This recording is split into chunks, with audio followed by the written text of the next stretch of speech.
Now the next question is, how can we conserve water? What I have told you to you just now, that uh, our earth is covered with 3/4 of water, but most of the water we will be getting in sea and oceans, which is of no use. So how can we conserve water and later we can use that water for our use? Now only a small fraction of water available on earth is fit for use by human beings, animals and plants. So this is available in rivers, lakes and ponds and as ground. Now since all the areas of the country are not near rivers, that lakes or ponds are there to fulfill this requirement. Again, then rains are plays an important role to fill this ponds and lakes. So if we are not getting rain also in a sufficient amount, then we need to make different canal system from rivers. Again, there is certain part of our country where through canal also water cannot be reached. So we must aware of conservation of water, that how we can conserve water, whatever water we have in our hand, how we can conserve it. Now also more and more water is being used in agriculture also. Nowadays if you will find it out that different places, if we are going to talk about industries, different factories, agriculture, medical occupation, at a home we use an ample amount of water in those. Now the various ways to conserve water or minimize the wastage of water at home are as follows. Now turn off the tap immediately. Since these are the few conservation tricks which we can opt at a home.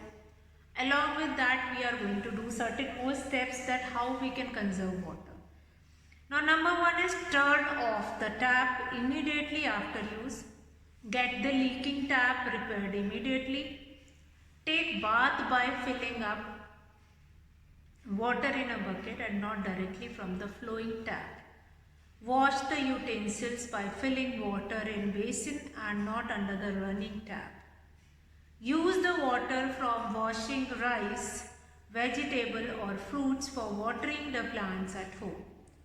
Do not use a full flush from the cistern in the toilet when a half flush is sufficient.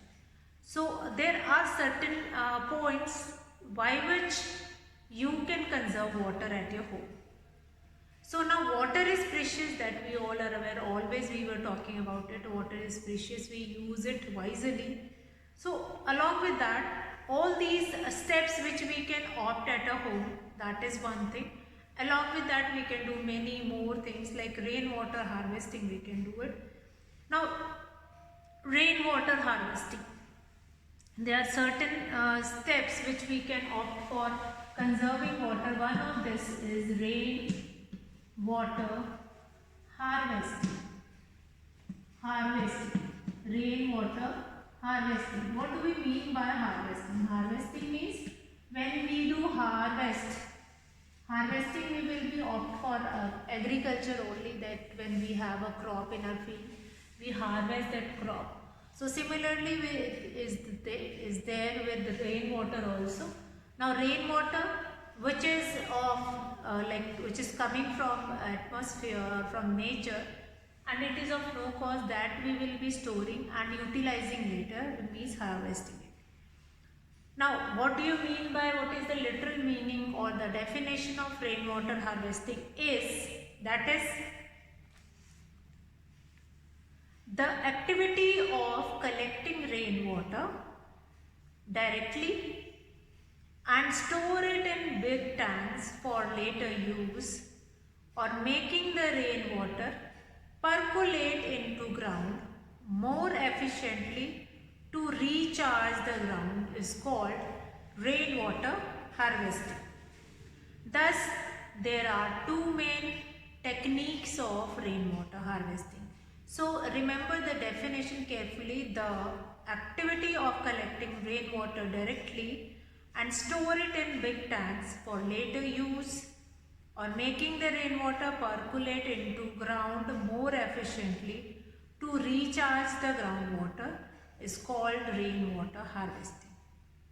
Thus, there are two main techniques of rainwater harvesting. Number one, collection and storage of rainwater in tank for future use when there is a scarcity of water.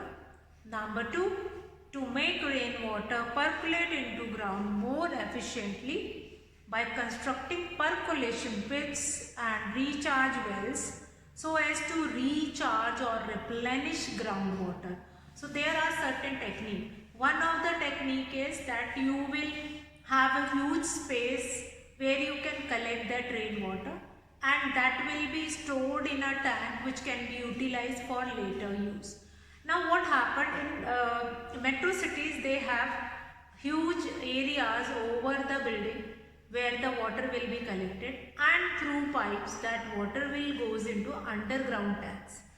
Once that water will be collected in underground tanks, now that water is utilized to wash vehicles, to give water to plants.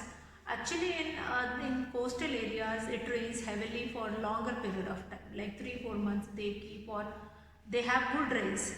So at that time they can collect that water and they can utilize it later also. They can make huge tanks also underground that can be purified, and that can be, since rainwater is the purest form of water, that can be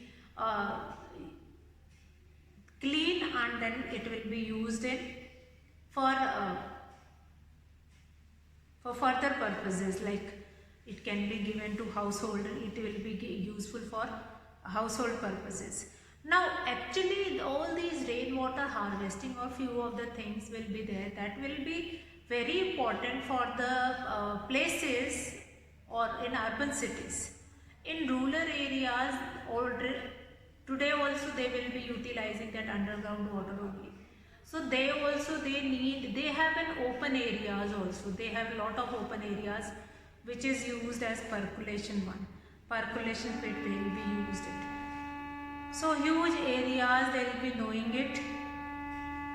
They having that huge areas, and is called rainwater harvesting. Thus, there are two main techniques of rainwater harvesting. Now, collection and storage of rainwater in tanks for future use when there is a scarcity of water.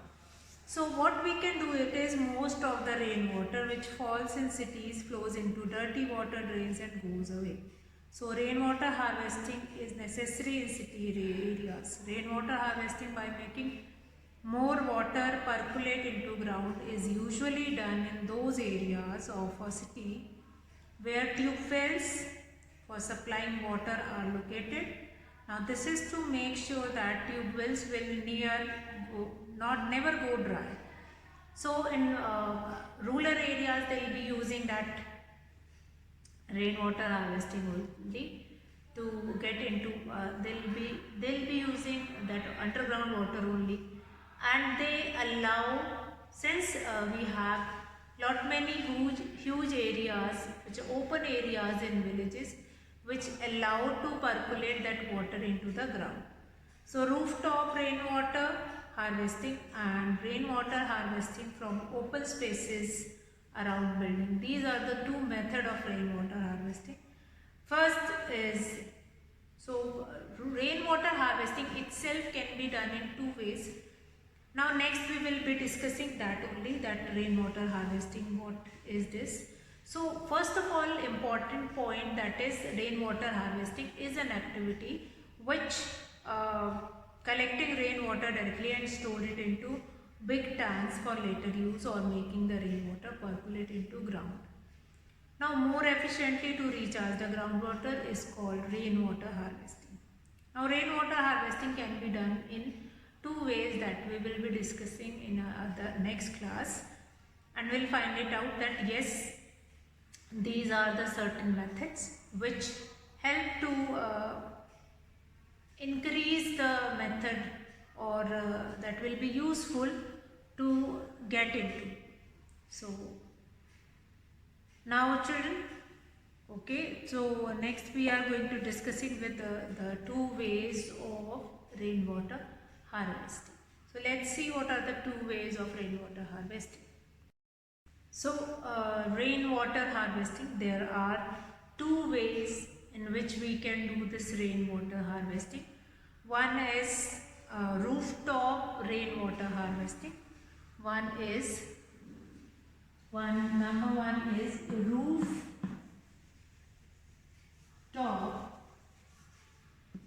rainwater harvesting.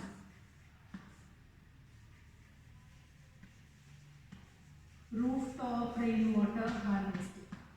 Number one is this rooftop rainwater harvesting. So what do you mean by this first method of rainwater harvesting? You all are aware of it, that how much water is important or water is precious. Every drop of water counts. So this all we have done now. Rooftop rainwater harvesting. What do you mean by rooftop rainwater harvesting?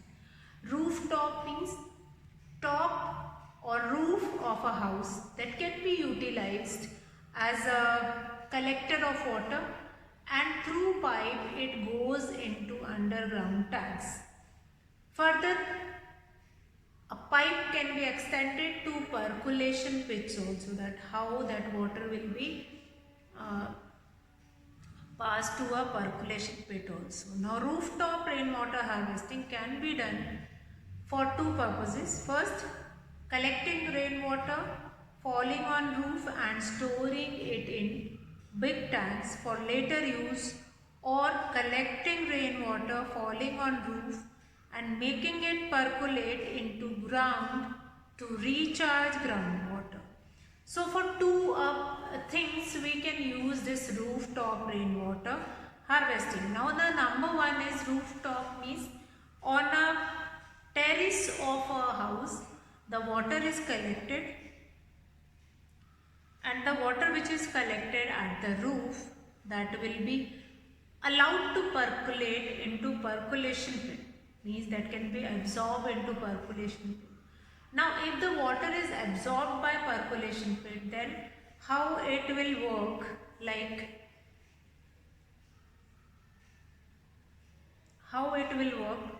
that water will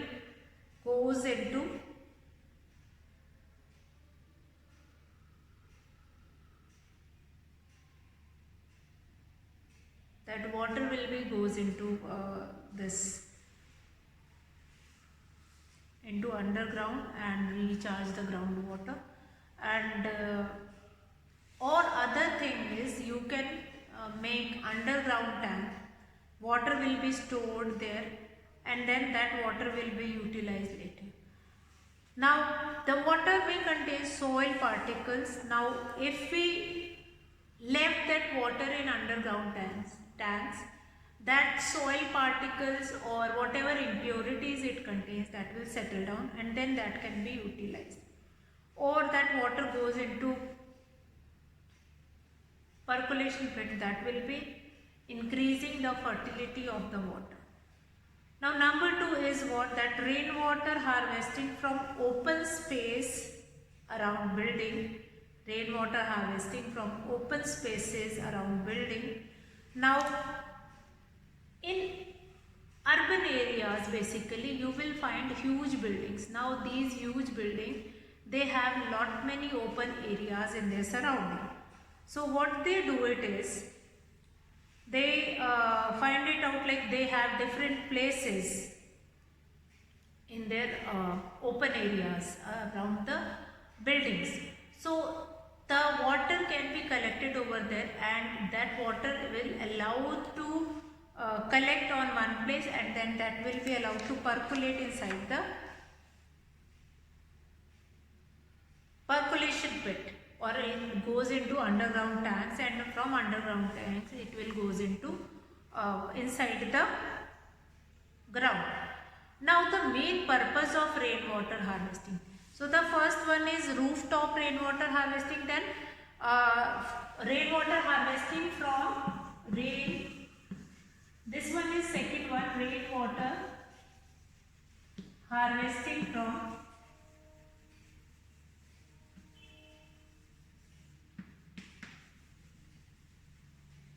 Rainwater harvesting from open spaces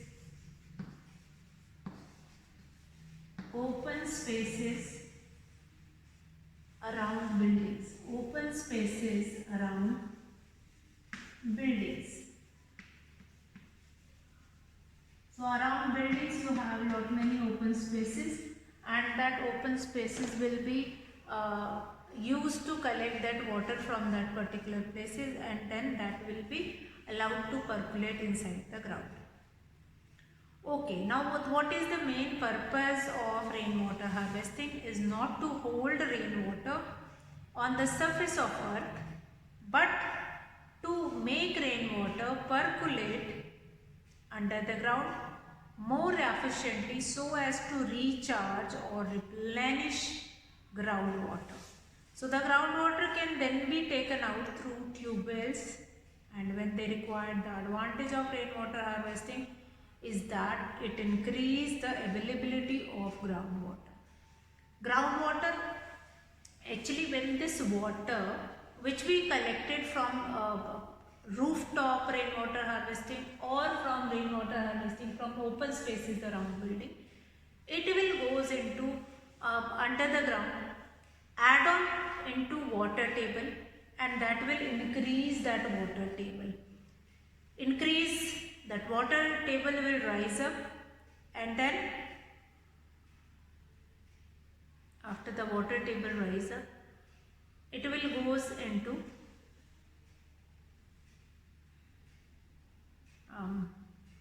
it can be used at any time. Now water table, when it increase, underground water, that will become easy to take it out, and that can be used. Now there are certain, like this, why we were focusing on rainwater, since you might have seen that in our country it is about 3 to 4 months when it rains heavily, and million trillion liters of water is coming on the surface.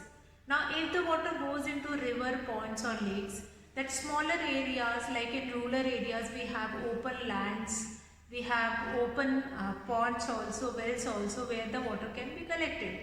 But in urban areas where the population is more and we do not have that much space where the water can be collected and that can be sent to that particular area, then what happened? Then it happens that how rainwater harvesting from open space around building, that can be done. Now the main purpose of rainwater harvesting is not to hold rainwater on the surface of earth, but to make rainwater percolate under the ground more efficiently so as to recharge or replenish groundwater. Now the groundwater can then be taken out through tube wells and whenever they require. If the water table raises up, that will become beneficial for urban areas. Mostly in urban areas where the population is more and more, they will be suffering for this disease, for this problem, that they will not be getting sufficient amount of water. So this rainwater harvesting is an important topic, important process, important method for collecting water and supply it more. Now children, as you all are aware, okay, so this chapter 14, the last topic was rainwater harvesting. We have been finished with this rainwater harvesting now. You just go through this chapter 14, all the topic which we have done, that revision of this topic, or the whole chapter 14 we have done. Now what all we have done, different processes like evaporation, condensation, precipitation, water cycle in nature, how water cycle in nature exists, that will be there. So all these things you just go through it, and we'll be discussing further later. And I hope this rainwater harvesting is clear to you all. There is no doubt in this rainwater harvesting. Now let's finish it. Rainwater harvesting. Flood or drought does not harm us if we will have something which will in our head. So fine, you go through this chapter. Next topic.